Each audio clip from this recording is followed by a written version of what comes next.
12-ാം തീയതി ആയിരുന്നു റിസൾട്ട് വന്നത്. എന്തായാലും പാസ്സാവാൻ പറ്റി. അതും ഫസ്റ്റ് അറ്റംപ്റ്റിൽ തന്നെ പാസ്സാവാൻ പറ്റിയതിൽ ഒരുപാട് സന്തോഷം. എനിക്കും എൻ്റെ ഫാമിലിക്കൊക്കെ ആണെങ്കിലും എല്ലാവർക്കും ഒരുപാട് സന്തോഷമായിരുന്നു. എല്ലാവരും പറഞ്ഞിരുന്നത് ന്യൂസിലാൻഡ് ഓസ്കി ആണോ എങ്കിൽ കിട്ടാൻ പാടാണ്.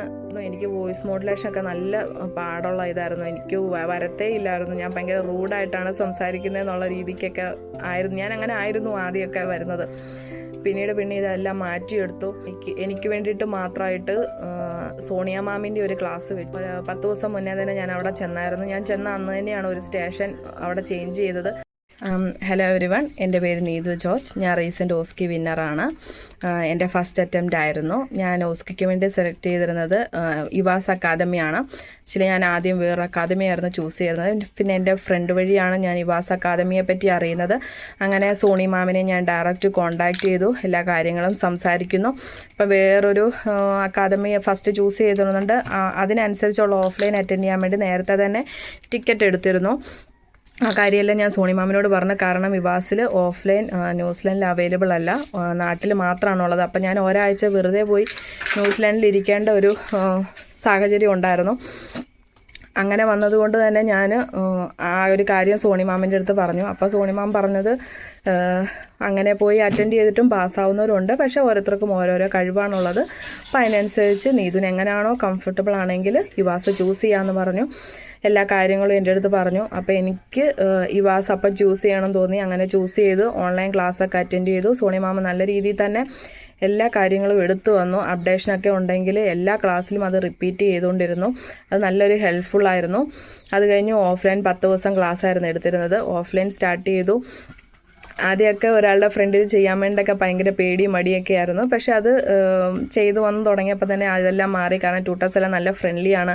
ഓരോരോ സ്റ്റേഷനെ പറ്റി എല്ലാം നല്ല രീതിയിൽ പറഞ്ഞു തരും. നമ്മൾ ചെയ്യുന്ന മിസ്റ്റേക്കുകളെല്ലാം അപ്പോഴേ നമുക്ക് ഇൻഡിവിജ്വലായിട്ട് തന്നെ നമ്മുടെ അടുത്ത് അത് പറഞ്ഞു തന്ന് നമുക്കതൊരു നമ്മുടെ അടുത്ത് എഴുതി വെക്കാൻ പറയും. എന്നിട്ട് അത് വീണ്ടും റിപ്പീറ്റ് ചെയ്യരുതെന്ന് പറയും.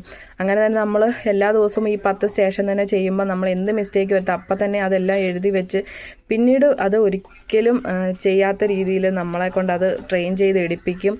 അങ്ങനെയായിരുന്നു. എനിക്ക് വോയിസ് മോഡുലേഷനൊക്കെ നല്ല പാടുള്ള ഇതായിരുന്നു. എനിക്ക് വരത്തേ ഇല്ലായിരുന്നു. ഞാൻ ഭയങ്കര റൂഡായിട്ടാണ് സംസാരിക്കുന്നതെന്നുള്ള രീതിക്കൊക്കെ ആയിരുന്നു. ഞാൻ അങ്ങനെ ആയിരുന്നു ആദ്യമൊക്കെ വരുന്നത്.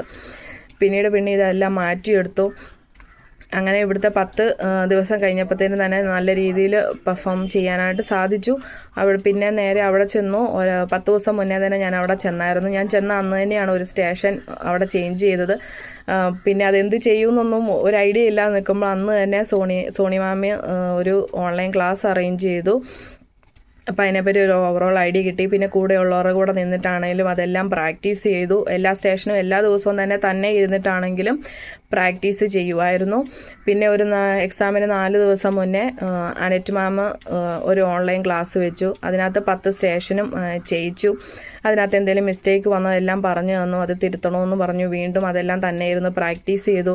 പിന്നെ എക്സാമിന് ഒരു ദിവസം മുന്നേ സോണി മാം വീണ്ടും എന്നെ കോൺടാക്റ്റ് ചെയ്തിട്ട് ഒരു ക്ലാസ് വേണമെന്ന് ചോദിച്ചു. അന്ന് എനിക്ക് വേണ്ടിയിട്ട് മാത്രമായിട്ട് സോണിയ മാമിൻ്റെ ഒരു ക്ലാസ് വെച്ചു. സോണിയ മാം 10 സ്റ്റേഷനിലും എന്താണ് എങ്ങനെയാണ് അവിടെ നമ്മൾ എന്തൊക്കെ ഓർക്കണം, എന്തൊക്കെ ചെയ്യരുത്, അതുപോലെ തന്നെ ഒരു സിറ്റുവേഷൻ വന്നാൽ നമ്മളത് എങ്ങനെ ഹാൻഡിൽ ചെയ്യണം എന്നുള്ള രീതിയിലെല്ലാം എനിക്ക് അന്നൊരു ക്ലാസ് എടുത്തു തന്നു. അത് ശരിക്കും ഒരു ഹെൽപ്ഫുള്ളായിരുന്നു. കാരണം ആ ഒരു തലേ ദിവസം നമുക്ക് വീണ്ടും നമ്മുടെ കോൺഫിഡൻസ് കൂട്ടി തന്നു. പിന്നെ എക്സാം അറ്റൻഡ് ചെയ്തു. ചെറിയ മിസ്റ്റേക്കുകൾ വരുത്തും നമ്മൾ. അതൊരു പേടിയാണ്. എന്നാലും വലിയ ക്രിട്ടിക്കൽ മിസ്റ്റേക്ക് ഒന്നും ഉണ്ടാക്കിയില്ലായിരുന്നു.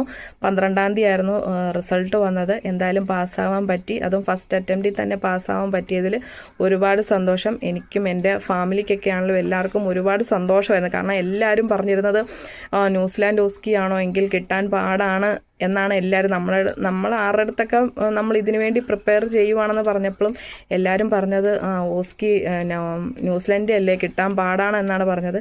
പക്ഷെ അത് ഫസ്റ്റ് അറ്റംപ്റ്റിൽ തന്നെ ക്രാക്ക് ചെയ്യാൻ പറ്റിയതിൽ ഒരുപാട് സന്തോഷം. അതിന് എൻ്റെ കൂടെ ഉണ്ടായിരുന്നത് ഇവാസിലെ എല്ലാ ട്യൂട്ടേഴ്സുമാണ്. അതിന് സോണി മാമിനോടും അനറ്റ് മാമിനോടും സോണിയ മാമിൻ്റെ അടുത്തും അഖില മാമിൻ്റെ അടുത്തും അനുമാമിൻ്റെ അടുത്തും എല്ലാം ഒരുപാട് നന്ദിയുണ്ട്. എനിക്ക് ശരിക്കും ഞാൻ ഹാപ്പിയാണ്.